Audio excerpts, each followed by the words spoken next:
Alright, what's up guys? Welcome back. So this is kind of the same night as the last video that I put up, but I'm actually starting to work on this thing. So the first thing that I'm doing is marking the hood, and I just made some lines on there where the hood marking is going to be, and then I did make a line basically around the bent portions of the hood mount, just so I know exactly where it needs to go. It's going to take a lot of the adjustment time out of it. When I put it back on, I can just put it back on just like it is now.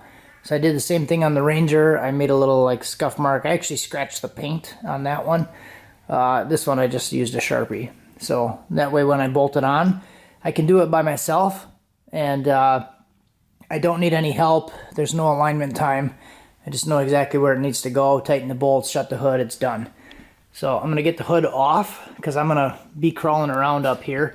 I do have the truck on some wheel dollies, so it's about 3 inches higher than it would normally be. So I got my chair there because I'm a little guy, and hood off, start working on pulling the accessories and the intake off to where I can get to the trans bolts and stuff. Righty, so it's actually the next day now, and I got some stuff done already. Been working for a few hours today already, but I wanted to go through the interior for those of you guys who haven't seen it before. This is the auction truck that I picked up. It's a 2009 Silverado, and just has a bad engine in it. Everything's really clean on the inside.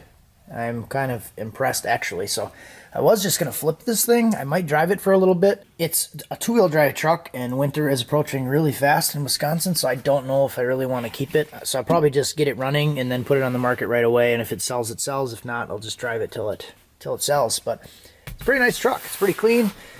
Everything works on the inside because I did hook the battery up, and everything seems to be good. So just got to get this engine running. And that brings us here. So went through, got everything off, accessory drive, intake. A lot of you guys have seen a lot of this stuff already, especially because I pull engines quite a bit on this channel. But this is a little bit different for me because I don't think I've ever pulled a Chevy engine out of a Chevy. So I usually just pull engines out and then I put Chevy engines in them. So I'm very familiar with all of this stuff. I'm having some issues with getting the rear bell housing bolts off. There's two bell housing bolts that I can't get out, I can't reach, so that's why I decided to just start pulling the head off. Interesting thing happened when I pulled the intake off. I noticed some chunks of metal. I'll show you up here. All these chunks of metal were sitting in the intake runners. So I did find a whole bunch of metal inside, no broken piston on the driver's side, but there's a whole bunch of this stuff.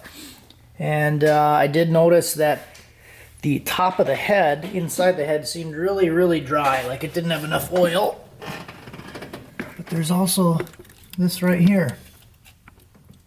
So I haven't actually found the piston that's broken, but that's definitely a bunch of metal. So we're going to keep digging it apart. I'm going to pull the other head off, and then I should be able to get to the bell housing bolts, and then I'll just pull the block out. As I mentioned in the previous video, my theory with this engine was that it was a low oil pressure issue, maybe related to the DOD system. It does have clean fluid in it, clean oil, and it does have like a fresh Fram filter on it. So maybe that's a problem because it's a Fram filter. I hear those are pretty bad.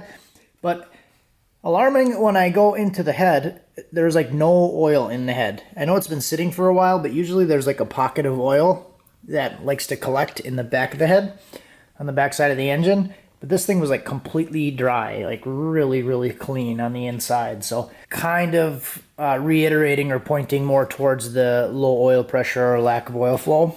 So hopefully, I don't know, doesn't even matter, I guess, with this engine. This thing's coming out anyways. I have a different one for it. I might have to get new heads if that one is bad. This one seems like it'll be fine, but if there was a broken piston in that one might be bad. Alrighty guys, so finally have what I think is a decent assessment of what the problem might have been. So found the damage, found why it doesn't turn over, and I think I have a theory for what happened. So let's talk about it. Here is the passenger side head. This is the number 8 cylinder. And I noticed when I was trying to get the number 8 spark plug out, it wouldn't come out. Even though I was spinning it and spinning it and spinning it, it did not want to come out. And then finally, by the time I got it here, it was like loose in there. But I think a lot of the threads are stripped, and then it finally ended up just falling out when I was messing with it. But it looks to be a bolt that went through the piston, the cylinder, and hit the piston, broke the piston. So I have seen this before because I actually did that once when I was working on my Ranger, like probably 2 years ago. I ended up dropping a bolt inside the intake runner and did kind of the same thing, but it just put a hole in the piston. It didn't completely break it. So this one, let's go look at it. This is what we're left with. So this is the number 8. Everything's all jammed in there. Piston is broken basically in half and sideways. So that's pretty much the damage. And you can see little chunks of piston kind of all over in every cylinder, over on the 5 and 7, and there's even some on the 1 and 3. So there's kind of piston chunks all over. The intake even has piston in it. It's loaded with piston. So I kind of had a feeling there was going to be one that was broken because of my experience with breaking pistons. I have seen this before. I have another intake on the shelf that is littered with piston chunks like this. So knew that there was going to be one broken, and we found it. Not a big deal. I was expecting when I bid on this truck at the auction, I was expecting worst case with it not running that the engine was going to be completely destroyed. So I went into it knowing that, or assuming that I was going to have to replace the whole engine. So that's why I have a spare, but I'm going to need one more head because this thing is pretty trashed. And these are the $7.99 heads. But I don't have another $7.99 head, but I do have a local guy that sells these things quite a bit. So he's actually the same guy that I got the new motor from this one. So the one I'm going to put in it is an aluminum block. This is iron block. So I'm going to be going with the aluminum block with 799s instead of the iron block. So my theory with this, because I started looking through a lot more stuff, trying to figure out what happened, because it seems weird that a bolt was in there. So my thought was this was a untouched 209,000 mile engine, but I noticed when I was taking the plugs out, these are NGK plugs, so those are definitely changed. They're different than factory, like an AC Delco factory replacement. So not a huge deal. You could easily just put a different set of spark plugs in, like on a tune-up or something, but I felt like, you know, somebody had been touching this thing. And then the next thing I noticed was that the gasket looks like it's almost brand new on the intake gasket. So this is the intake gasket that I got off the truck. And you can see these lips on here look really, really new.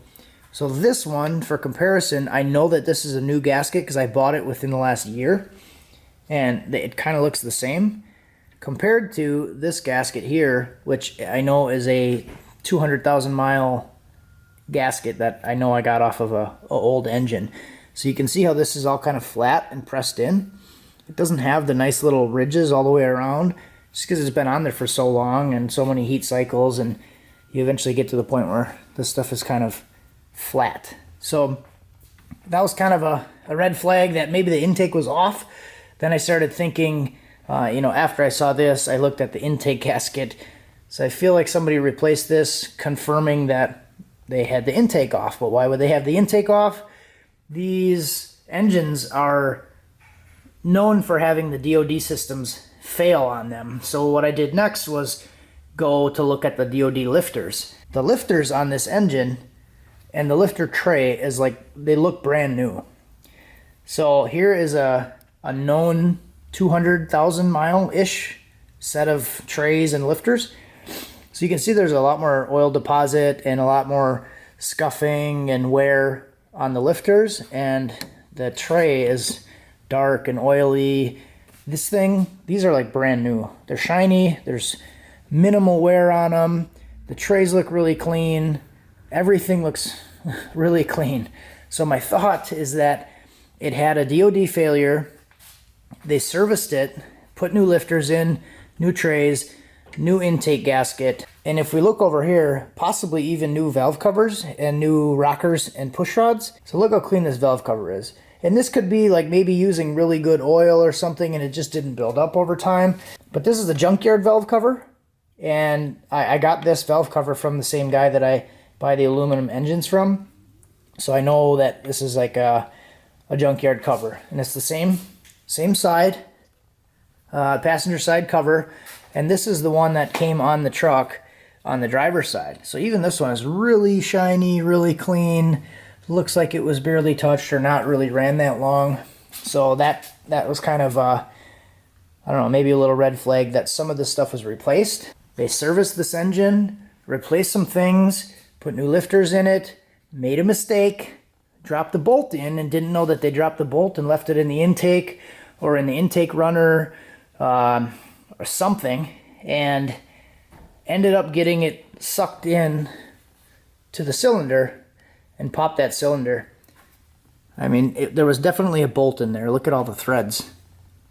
So just kind of brainstorming how the bolt would have got in there. That's my theory. DOD failure. They serviced it, fixed it, started the engine. It took a nap, and then they sent it to the auction. Didn't want to deal with it anymore. So now I have the dilemma of, I have all these lifters. These look like brand new. My thought was to put a set of old lifters in, but now I'm kind of undecided what I want to do, because these look really good. If I can actually confirm that these are brand new lifters, I might use them, but it would seem kind of silly to not do the DOD delete if I have everything apart already. I am planning on selling this truck and flipping it. I don't really want to keep it that long. So yeah, I'll keep brainstorming. Thanks for watching, guys. Have a good one. Hopefully you enjoyed the video. I'm just going to basically pull the rest of this thing out. I have all the engine mount bolts out, and there's two transmission bell housing bolts in. I might try to see if I can get some of the chunks of piston out of that number 8 cylinder so I can turn the engine over and get the torque converter off. So if not, I'll just pull the whole thing out with the converter, but it would be nice to be able to turn the engine over so I can get the torque converter bolts out.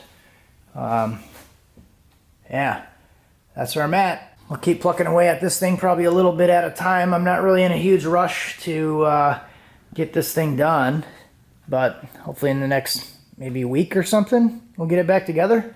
Have a good one.